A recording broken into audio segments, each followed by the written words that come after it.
It's time for the Spoony One! Wrestling Show! It's time for the Spoony One! Wrestling Show! I know I said I wouldn't do Wrestle this week, but you know how it is with me. I say I'm not going to do something, and I work way too hard sometimes, so I'm editing Final Fantasy. I got Impact on in the background, and sure enough, it sucks really bad, and it sucks so hard that it continues to astound me. And I honest to God, that's remarkable. Like, you'd think after this many years, the stupidity would cease to amaze me. And yet it continues. So, I did take notes on Impact because I was compelled to watch. And really, let me get my notes. Really, if you wonder why Impact sucks so bad, if you want it like in a nutshell, how stupid this show really is. Like what handicaps the writing from the very beginning, where the foundation of this stupidity begins. Really, the first segment of Impact pretty much sums it up. Okay? I'll try to explain. The first segment is a recap of Ric Flair in the past few weeks, announcing the creation of a group. He says, "We're gonna remake the Four Horsemen!" That was the big thing. That was when Fortune debuted. He's like, "We're gonna remake the Four Horsemen, and they're gonna be the second coming of the Four Horsemen, right? And I'm not gonna tell you who it is yet, but I'm gonna pull this group together, and we are gonna run TNA." And so he's like, it's gonna be called Fortune. And so that was I don't know why, because he's rich. I don't know. He's honestly, with as many alimony payments that Ric Flair has to make, he's not that rich. Trust me, I don't think he'd be working today if he didn't really need the money. But so it starts to recap over the last month or 2 months how he's been pulling together all these guys. And so he has now remade the Four Horsemen with 6 guys. Beer Money, Kazarian, AJ Styles, Matt Morgan, and Douglas Williams. That's 6. 4 Horsemen, 6 guys. Okay, now I know what you're saying. He's like, it's a spiritual thing. Like, we are going to dominate the wrestling business the way the Four Horsemen did. He's not literally trying to recreate the Four Horsemen. It's just, he's saying, this is our intention. Okay, fine. Then, I see several times tonight a graphic, because there's a tag team match set up later in the evening. And so they put these little graphics up showing the match. And Fortune actually has like a special graphic, like a photoshopped graphic. It's not just the word, it doesn't just list the guys in it. It says, it's a picture. It says Fortune. And it has like a mirrored series of 4s. Okay, so not only are 4s prominent in the picture, Fortune is not spelled the way you'd think it's spelled. It's spelled Fourtune. Fortune. As in 4 guys! There's 6 guys! Jesus Christ! This is why Impact is stupid! They can't count! End of line! Their booking is so stupid. There's one requirement for doing a gimmick where you're recreating the Four Horsemen, okay? Like, if you're doing the Four Horsemen, have 4 of them! 4. Like, you can't call them at least call them the 6 Horsemen. It doesn't make any sense, but at least you got the number right. TNA can't count. Okay, so Dixie Carter goes out in the ring, and right away, this show is off to a bad start, because they got Dixie Carter in the ring talking. And she says, TNA's gone through a lot of hard times, and most people didn't give them 8 weeks to survive as a company. But they've lasted 8 years. Oh. has it really been 8 years? It's felt like a long time. Honestly, it didn't feel like 8 fucking years. But that's what's depressing. This shit has been on TV for 8 years. You know what? It probably hasn't been on TV for 8 years. I'm guessing they were small time, but at least 5 on TV. Like, they've had some form of TV contract for at least 5. I don't know if it's been full 8, but man, if they've been around for 8 years. So she calls out Ric Flair because, as we've mentioned, she's going to hold Ric personally responsible for the attack on Rob Van Dam. So Ric Flair comes out and immediately starts hitting on her, says she is drop dead gorgeous. He then suggests a trip back to his hotel and offers her a ride on Space Mountain, as it were. Dixie's not impressed. She then suspends Rick without pay for 90 days for the attack on RVD and ECW. And so Rick doesn't take this news well, because you know when shit gets real with Rick is the jacket comes off. Like that's when the shit is on. You know, he starts pulling the jacket off, and Fortune comes out. And, like, he's saying that, you know, Fortune is the future of TNA, and, like, they're going to run this company, and they're taking over. And so it's obvious they're tooling up to beat Dixie up. Like, these 7 dudes all together are going to beat up Dixie Carter. So some guy runs in the ring, and Fortune immediately, like, smothers him, because it's 6-on-1. And so Ric Flair's, like, giving marching orders and telling him, like, beat this guy, like, hit him harder, and, like, stomp on him, and put him in the middle of the ring, and like he takes his belt off and they start hitting the guy. And nobody knows who the fuck this guy is. And so Taz goes, it's either Taz or TNA, I think it's Taz, who says, "That's Surge!" Oh! It's Surge!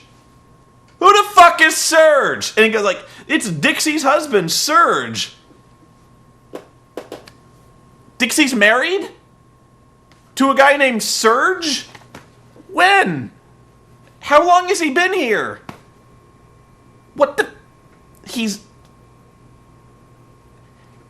Who the fuck is Surge? We have never established Surge's... anything. We have not established Surge. Who the fuck is Surge? So, like, Surge tries to run in and rescue Dixie. They beat Surge up.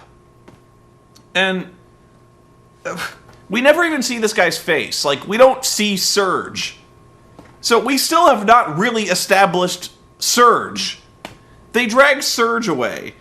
And, like, before they can really start beating him up really hard, Hulk Hogan's music hits. And TNA, in his schoolboy voice, says, "Thank God for Hulk Hogan." I love Mike TNA sometimes. This is not one of those times. But he's got this, like, he squeezed. Like, he almost literally squeezed when Hulk Hogan... Thank God for Hulk Hogan. Hulk Hogan comes out. And he's flanked by the Pope, Mr. Anderson, Jeff Hardy, and Kurt Angle. And Hogan says... He says... This... I can almost... not bear to say this because it's so stupid. Hogan gets in the ring, stops them from beating up Surge, because we couldn't have them beating up Surge. We like him so much. Hogan says, "I'm overriding Dixie's decision. Rick, you're not suspended anymore."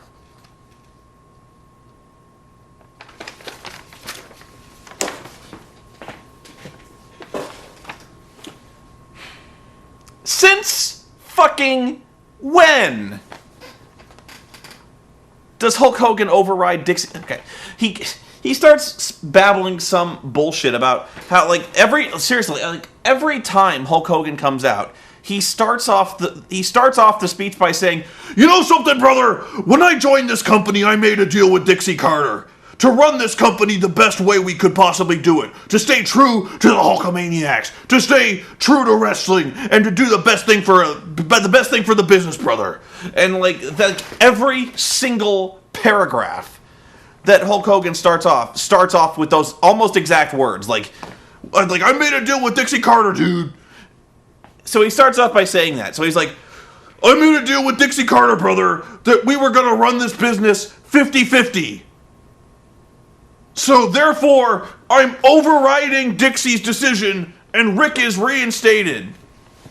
Okay, so not only was Ric Flair's suspension a grand total of about 95 seconds, we have now, A, completely undermined Dixie's authority, and she is the authority, but we have Hulk Hogan, who is allegedly running the business 50-50, overriding the president of TNA. Like, fuck the 50-50, okay?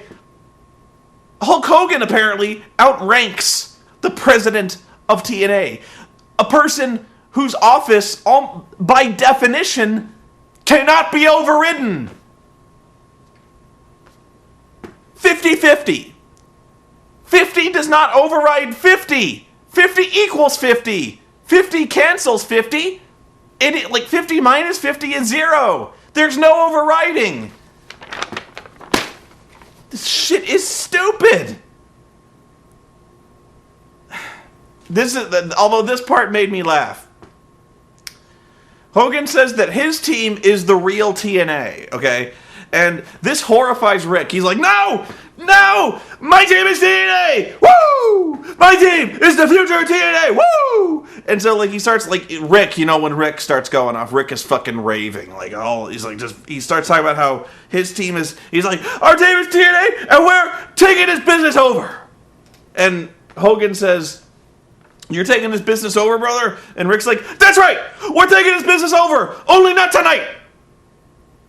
And this even greatly amuses Hogan. He's like, you're taking it. What do you mean not tonight? Why not tonight? And Rick goes, because I'm not ready tonight! I laughed my ass off. I really did. He's like, I'm not ready to take this business over tonight. Maybe next week. We're working on it. He's like, but yeah, that was the big thing. He's like, why not tonight? He goes, because I'm not ready.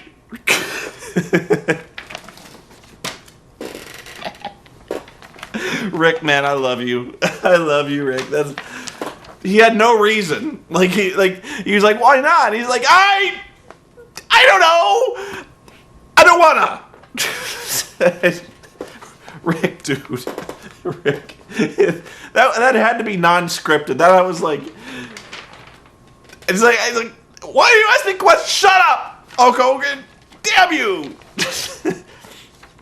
Okay, so Hogan says he's further overriding Dixie. Not only is he reinstating Rick,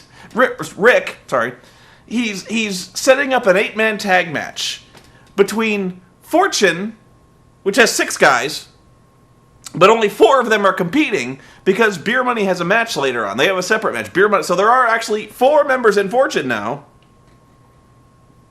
against his 4 guys. And I forget what he calls them. He calls them, like, the Fatal 4.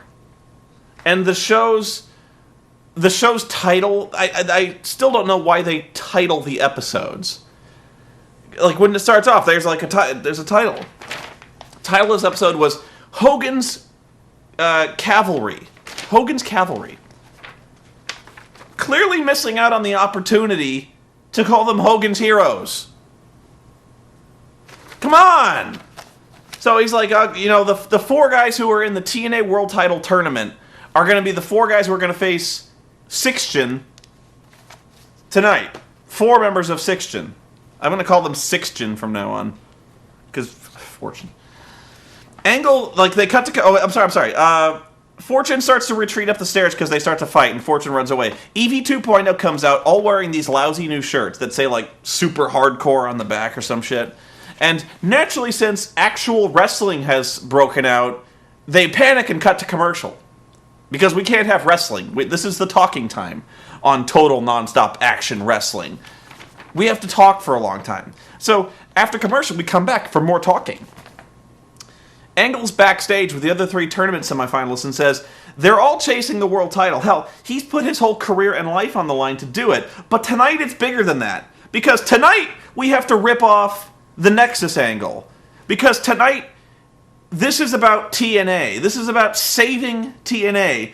And this is about, I'm not kidding, he starts saying this, this is about the debt they owe Dixie Carter, Hulk Hogan, and Eric Bischoff. I've never seen more ass-kissing of upper management ever. Like, they do this every show, where, like, every wrestler who comes out who's a good guy has to say, like, we owe everything to Dixie Carter. Like, Dixie Carter is the greatest human being on the face of the planet, and anyone who would oppose her is just the lowest Hitler slime. Because Dixie Carter is a saint among women, who is faultless and pure, and married to a guy named Serge. We don't see much of Serge, but he's really nice. So, like, of course, they have to dedicate their entire struggle to saving TNA because of the debt they owe Dixie. And if they fail tonight, well, Fortune's just gonna run everything, because that's what Nexus is up to. Like, because we had to have a massive faction-on-faction tag match, because that's what the WWE did. We have to rip off Fortune at every opportunity. So that's what they're up to. They says they're gonna kick Fortune's ass and give the keys of the company back to Dixie. Dixie, who has completely lost control of her own show. Dixie, who had tried to reclaim control of her own show by suspending the ringleader of the guy who had stolen control of her show. Dixie, whose control was usurped by Hulk Hogan, who works for her. Who stole the keys to the company again? It seemed to me Dixie had this handled. Dixie could fire them at any moment. Dixie should fire them. Then it gets stupid. Orlando Jordan versus Samoa Joe. You have no idea the reflexive muscle spasm that racked my body when I saw Orlando Jordan come out. When all of a sudden I had the remote in my hand, frantically pushing the power button. It's reflexive at this point. Orlando Jordan comes out with an action figure of Samoa Joe on a chain around his neck, which he, as he comes down the ramp, starts rubbing on his nipples, and rubbing on his stomach, and then rubbing on his crotch, and then he grabs SoCal Val, and then, like starts feeling her up, like, feels her boobs, and, like, starts it really, like grabbing her ass, and, like, he takes the Samoa Joe doll and starts, like, rubbing it on her boobs, and like, starts rubbing the Samoa Joe doll on her vag, and, like, he's full out just committing a sex crime on this woman. Because Orlando Jordan's gay. No, I'm sorry, Orlando Jordan is bi. And he's a dirty, perverted bastard who rapes people. And that's his wrestling gimmick, is he rapes you. Samoa Joe comes out. Basically kills him.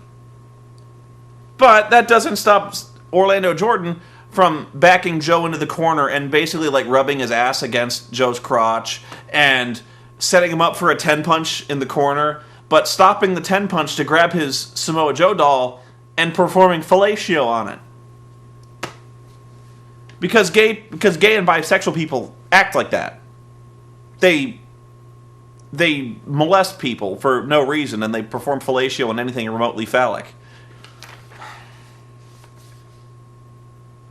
Jarrett comes out after the match, because Joe won.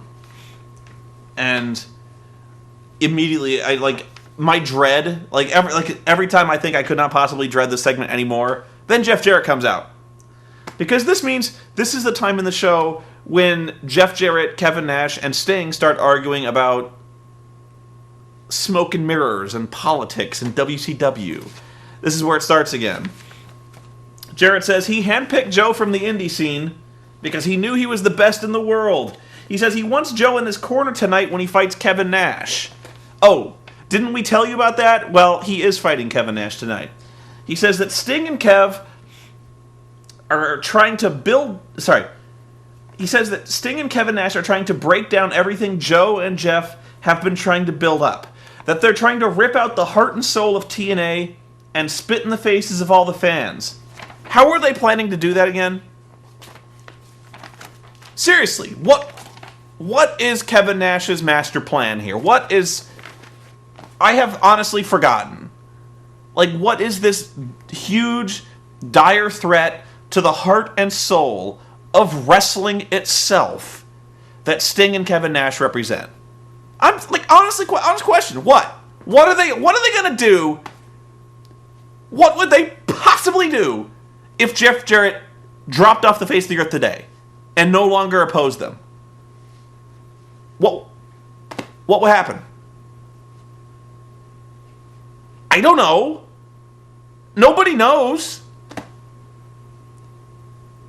All they've ever done was talk about politics and how they're not happy with Hulk Hogan's politics and Eric Bischoff's politics. But they don't do anything. Like, if Jeff Jarrett said, "You win, Kev, you win. I am bowing before your dominance. You will have everything you ever wanted now. You win this. I am admitting you're right." Kev wins. And the heart of soul of TNA is destroyed. I don't know how, but it is. Nobody's buying it, by the way. Nobody cares about this entire thing. The crowd, dead silent. Through, like, anytime Jeff Jarrett, like, seriously, Jeff Jarrett is a test pattern at this point. Like, when he talks, I just hear eeeeee, because that's like he doesn't say anything. He's saying words, but they are of no significance. Like, they're completely unbelievable. They represent nothing. They mean nothing. They go nowhere. They mean nothing. He's saying nothing. He's like just going out there and talking about how Kevin Nash is the most evil, selfish son of a bitch in the world. And you're like, okay, and I'm pretty sure people could stop him if they wanted. The guy is like pushing 50. Like hell, the guy's probably pushing 60 at this point. I'm pretty sure we could stop Kevin Nash. I don't think the wrestling world is in that dire jeopardy, okay? So, Joe says he doesn't pick sides. He's only on his own side, and like even Taz is like, I called that one. So Joe leaves. Kevin Nash immediately comes out for their match, and surprise, surprise, they have a really slow, plodding, shitty match, and nobody cares. Like, it's actually kind of weird. I can hear the air conditioners running when Sting and Kevin Nash are having their match. Like, Kev is doing moves, Jarrett's doing moves, like he's doing his big signature moves. He hits the stroke. He hits that thing where he jumps on, like the guy's draped over the middle rope and Jeff jumps on his back. And like, crowd is not even paying attention. Like, you'd think people would be like, yay! No. Because they don't care. They don't even know who the good guy is. Like, seriously. Jeff Jarrett for so long has been the guy you boo. You know, like, and besides that, Jeff, for so long, like, nobody buys this whole thing where Jeff is fighting for the honor of Eric Bischoff. Because for months, Eric Bischoff was making Jeff Jarrett cook hot dogs in the impact zone and mop the fucking toilets. Mop the bathroom and scrub the toilet, you know what I mean. And like, instead of fighting him, Jeff Jarrett was like, I'll be the best damn hot dog cook you ever seen, and leaves. And like, that's what Jeff Jarrett's fighting for. He's fighting for the guy who made him scrub toilets. And Jeff Jarrett is such a dominant defiant babyface that he never even so much as raised a finger against Eric Bischoff when he was ordered to do these menial tasks. So, not only do we not buy Jeff's babyface turn, we don't buy the fact that Jeff is even an effective wrestler because Eric Bischoff cowed him completely. And now he's Eric Bischoff's complete and loyal bitch. Eric Bischoff, who the crowd really wants to boo all the time because Eric Bischoff is an asshole. For years he was an asshole. Nobody's buying Eric Bischoff's face turn. So we got two guys who we got a guy whose turn face we don't buy, who's the bitch of another guy whose turn face that we don't buy. And this whole thing is the epitome of don't care, don't want to watch. They have a really shitty match. Ref takes a bump. Wolfpack Sting comes out, beats Jeff Jarrett out with a bat. Eric comes out to Hulk Hogan's music, and I'm like, Eric says, oh, what do you want? You want Hulk Hogan to come out and talk to you? And Sting's like, yeah, I want Hulk Hogan. So, because Sting is still, choking Jeff Jarrett out with the bat. And Eric's like, you don't want Hulk Hogan. You don't want me to get Hulk Hogan out here, Sting, because Hulk Hogan will have a bad back at you. So Eric keeps talking and keeping the other two busy, while Hulk Hogan sneaks in the ring with a chair and beats up Sting with the chair. Okay, now, a couple things. How do you let Hulk Hogan sneak up on you? The man is like a grandfather. The guy has such bad knees. The guy weighs 285 pounds with bad knees and a bad back. How does this guy get into the ring behind you with a chair and you don't know it? Compacted by the fact that as soon as Hogan started showing his face in the impact zone behind Sting, coming through the crowd immediately started erupting in cheers. Cheers which were unheard of in the preceding 10 minutes. So, Sting, Nash, and Bischoff are doing this thing. They're talking in the ring. Silence. Nobody was giving a shit. And then all of a sudden Hulk Hogan comes out and people are like, yay! And Sting is he doesn't take any note of the people suddenly making noise for no reason. He must have assumed they were cheering Eric uproariously. Yay! They made Sting look like a complete fucking idiot. Commercial. And then we come back, Hogan's backstage. Because Hulk Hogan has to be in every single major angle. He's in the Sting Kevin Nash thing. He's in the EV 2.0 Dixie Carter thing. And now he's in the Fortune versus Dixie Carter thing. So he's in 3 major angles. Hogan tells backstage to back off for tonight because he wants his guys to beat up Fortune. And Dreamer, being the extreme dude that he is, the innovator of violence, says, yes, sir. He tells Dreamer to take out Abyss. He says, quote, cut his legs out from under him. I don't want to see him anymore.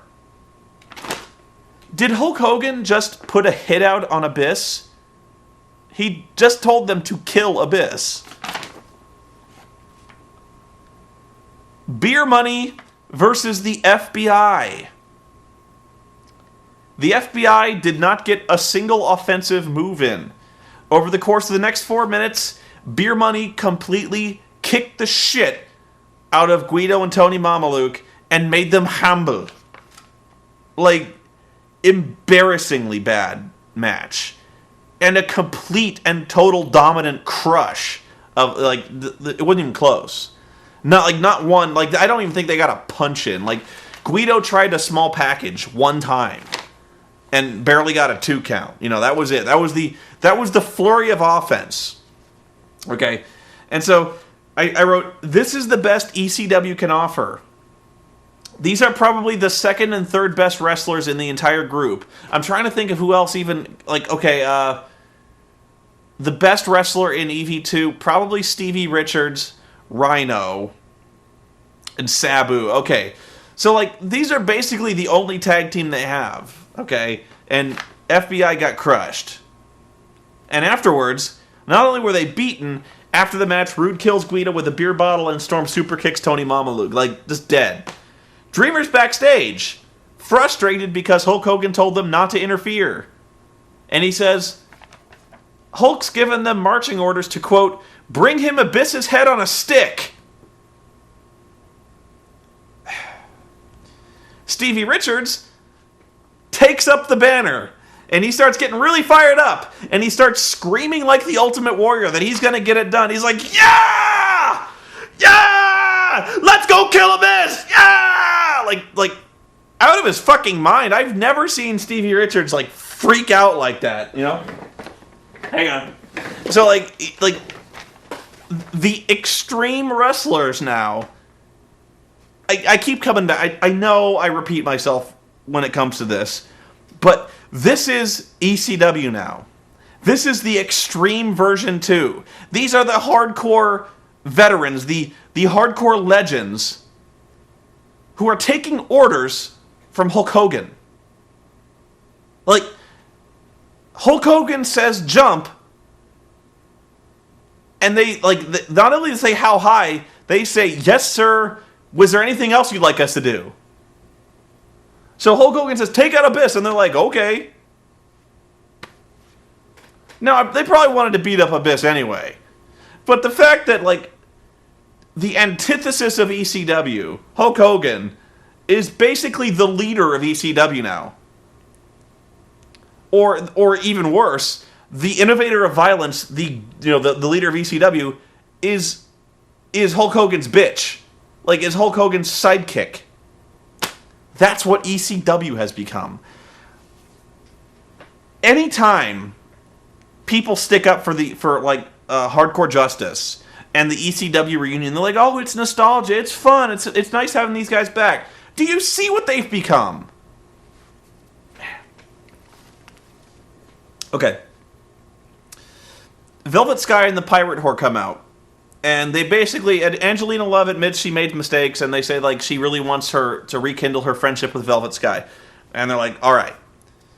So they're like, besides that, we created a monster in Madison Rayne, and we got to take her out because she's a cancer or something. I don't know. So Madison Rayne and the biker chick come out. Biker alien come out. She says they make her want to barf.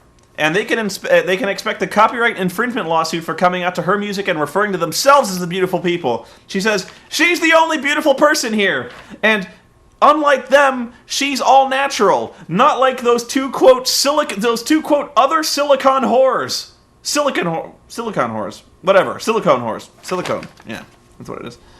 So it breaks into a bar fight, and the heel security guards break it up, because the heel security guards are breaking up like everything today. Cut backstage. The Motor City Machine Guns are playing Green Day Rock Band for no reason. Well, okay, there is a reason. Green Day Rock Band is sponsoring the show. So Motor City Machine Guns are playing it badly and somehow they segue this. They're like, Rock Band is a lot like us, because rock was made in Detroit, and we are from Detroit because we are the Motor City Machine Guns, and Generation Me is, not from Detroit, and so we will beat them tonight. Somehow they segue this into Generation Me. So, I'm sorry, no, we have another segment, because we can't have wrestling. Not on a wrestling show, we can't have that. Another segment where Magnus and Desmond Wolfe are shopping for clothes at the mall with Chelsea. Total non-stop action! For 5 minutes, we watch these guys wander around a fucking mall and talk about clothes. I thought Chelsea had broken up with Desmond Wolfe. She's still there. I don't know. But they still treat Chelsea like shit. And so, this 5-minute segment concludes with Chelsea stealing Desmond Wolfe's MasterCard. His no-limit MasterCard. Okay. Seriously? That was the build-up. That was it. Okay?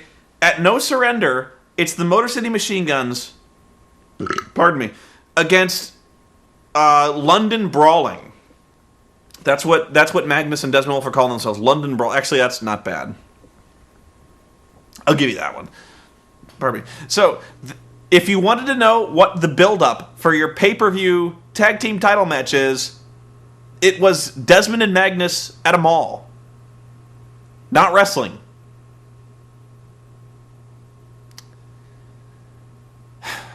We watched them for 5 minutes in an activity that has nothing to do with wrestling and prepares them in no way for their match against the Motor City Machine Guns. In fact, I doubt they mentioned the Motor City Machine Guns the entire time.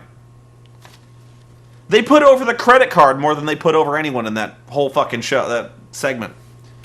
So then they finally have Motor City Machine Guns versus the Young Bucks. And for all I bash the TNA audience for being idiots, even they're not fooled by this shit. By this Generation Me crap. Because the first thing they say when both the teams are in the ring is they start chanting, Motor City, let's go Bucks! Because they're the Young Bucks. They're not fucking stupid. In fact, they still call them Max and Jeremy Buck. The announcers still, and now introducing Max and Jeremy Buck, Generation Me! You know, I wasn't a big fan of the whole Young Bucks title anyway. That's their name. Fine. I get it. But, Generation Me is stupid. Okay? They have a pretty good match. I hate to just throw the match under the bus like that. It was okay. Honestly, the Young Bucks are awesome, and they've always been awesome. And they are absolutely wasted in this promotion. Now, I mean, seriously, you could have these guys fight Motor City Machine Guns every week, and I'd be happy. This was a good match. It really was. Because these guys are doing stuff in the ring that, honestly, you don't see on television. And that's why I've been watching, just to cleanse the palate, I've been watching, Dragon Gate. I'm trying to find Ring of Honor, Pro Wrestling Guerrilla, because, you see these really good tag teams like the Young Bucks. Bryan Danielson before he had to wrestle a WWE style. Stuff like that. And so, actually, Young Bucks are pretty much wrestling their old style, although it is much more restricted. They don't give these guys hardly any time to wrestle. So, it's... When you watch a Young Bucks match, it's way better. But, when you watch it on TNA, they give these guys, 3 minutes. So they do everything they can. They pack as much flippy shit in that match in 3 minutes as they can, and it's really spectacular. It's really awesome. So, you get these guys really talented wrestlers in the ring. You can't go wrong with that. I only wish they'd give them, seriously, 20 minutes. But they won't. The Machine Guns win. London Brawling does not show head or tail to beat them up before the pay-per-view. So that's the match. Flair is raving backstage. More talking. Flair is saying... Oh, yeah, he's talking about the match Fortune against Hogan's Heroes coming up, and he's pissed off. He actually says, I'm pissed off! And my favorite line of this is... He says, how dare Dixie Carter, how dare Hulk Hogan say that his 4 guys are the future of TNA? And this is the line that killed me. He says, those guys aren't the future. I got 4 or 5 guys in my thing who are the future of TNA. He doesn't even know how many guys are in Fortune. He says, I got 4 or 5 guys. You've got 6 guys, Rick. 6 guys in Fortune. You know what might make it easier to remember is if you had 4 guys. 4 guys in Fortune. You spell it Fortune. I will never get over this. He can't remember how many guys are in the 4 Horsemen.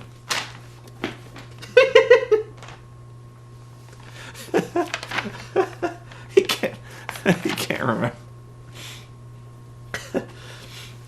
So he says his 4 or 5 guys are the heart and soul of TNA.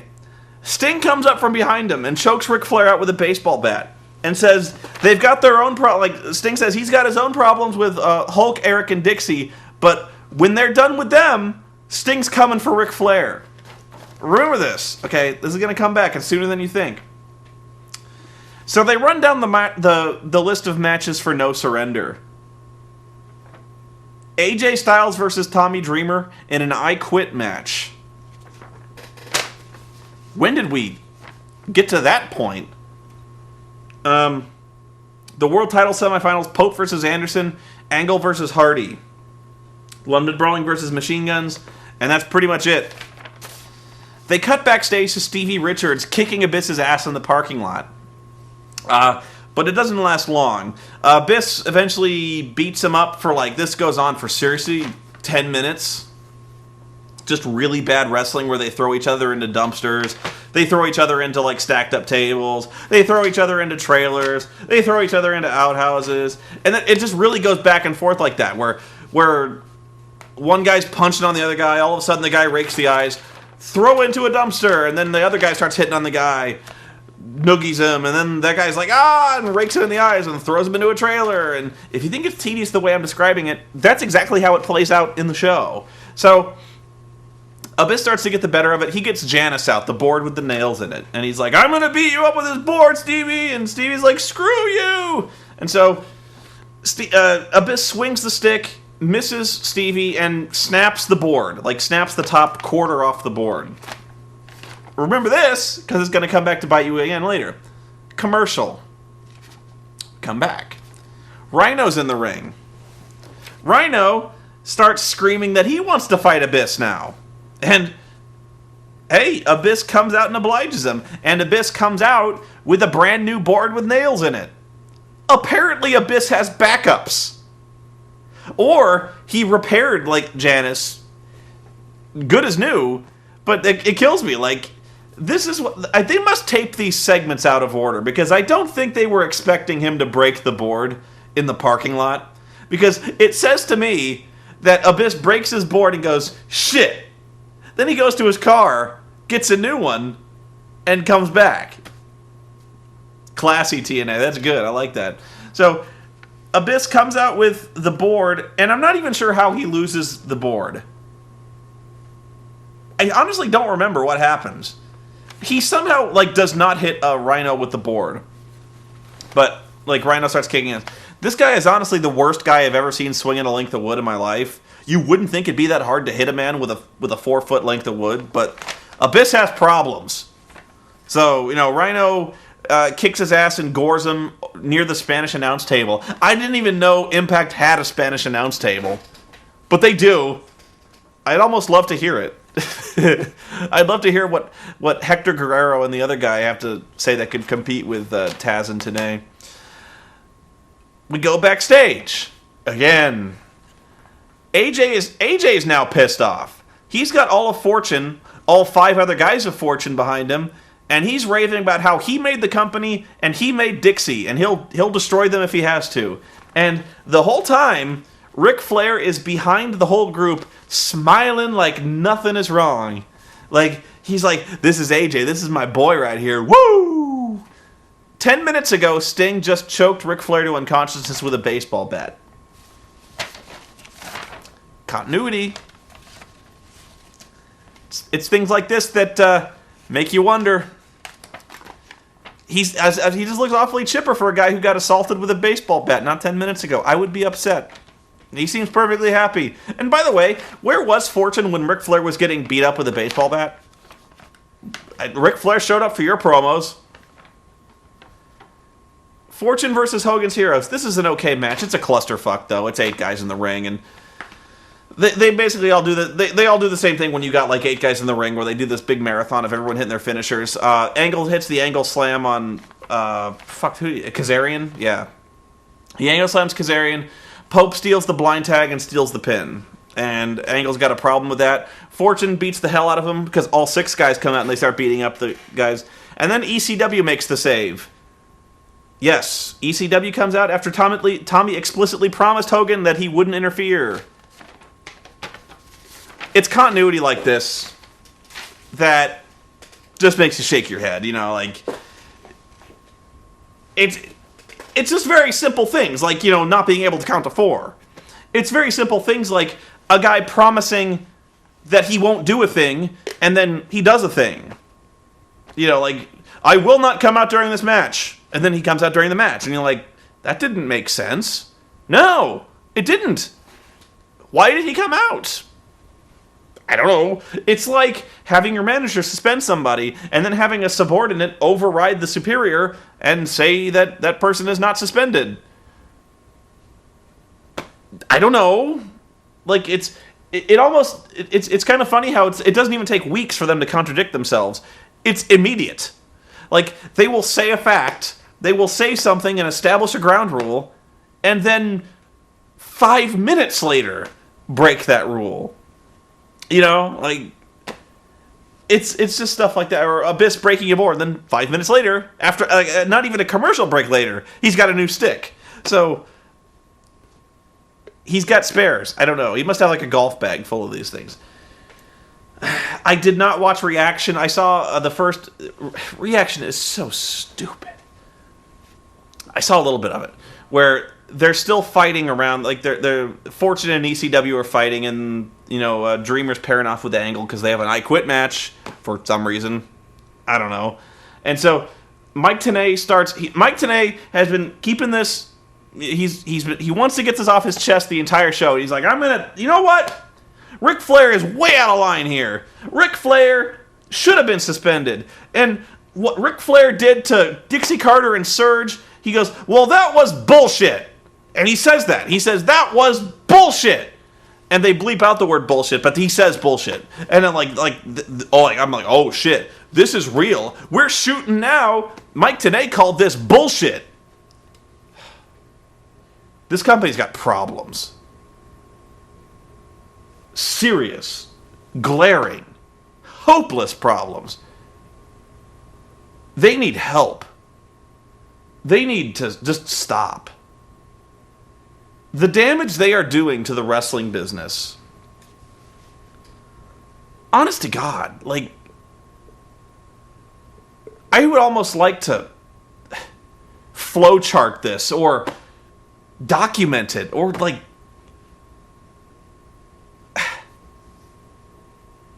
It's almost like this is such a convoluted, stupid history. You almost want to transcribe this shit. You know, like, you almost want to like, make a history book, you know, like, just this has to be written down because nobody's going to remember this. And we should remember this because this is the worst goddamn storytelling, the worst goddamn booking I've ever seen in wrestling in my life. It's as simple as that. It's like I said, every time I'm watching this show, it astounds me, and I don't know why. It's because, you know what, I do know why. It's because this show makes mistakes that a 4-year-old wouldn't make.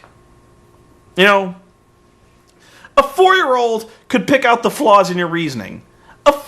Like a 4-year-old could see the clip where Ric Flair says, we're going to bring back the 4 Horsemen. Now, a 4-year-old's first question would be, who the fuck are the 4 Horsemen? A valid question, because that was about a decade and a half ago. More. You know, in the early fucking days of WCW. Like, you know, a kid who's watching wrestling for the first time, you like, not only are you completely alienating the audience entirely, like your young audience who's under the age of like 28, everyone before that is like 4 Horsemen. Was that WCW? I didn't watch that. You can't keep doing this. A 4-year-old, after you explain who the 4 Horsemen are, who you're gonna say like, oh, it was Arn Anderson and Ric Flair and then two other dudes and like who they won't know. You know, they're going to be like, well, why is the old blonde guy still wrestling? Isn't he like 90? And you'll be like, I don't know. And the 4-year-old will continue by on saying like, but he said there were 4 of them and there's 6. Like,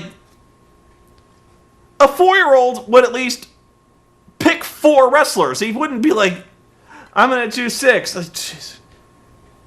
It's like simple laws of time, space, and writing, you know, like,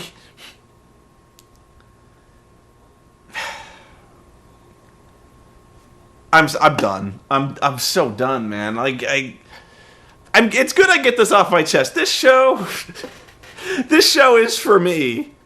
It's so I can like just vent, because I must vent. This show sucks. If you enjoy it, great. I don't know why. I don't like if this must be like the rape crisis center. This show is like You watch this horrible show because you like to abuse yourself. And then you need comforting. And so I hope I've helped you in some small way. Dixie, stop. And give Surge my best. I hope Surge is okay. I wouldn't want to see anything bad happen to Surge. Please have him back. I want to see Surge fight Ric Flair because clearly for the pay-per-view we've been setting up Surge versus Ric this whole time. See you at No Surrender, guys.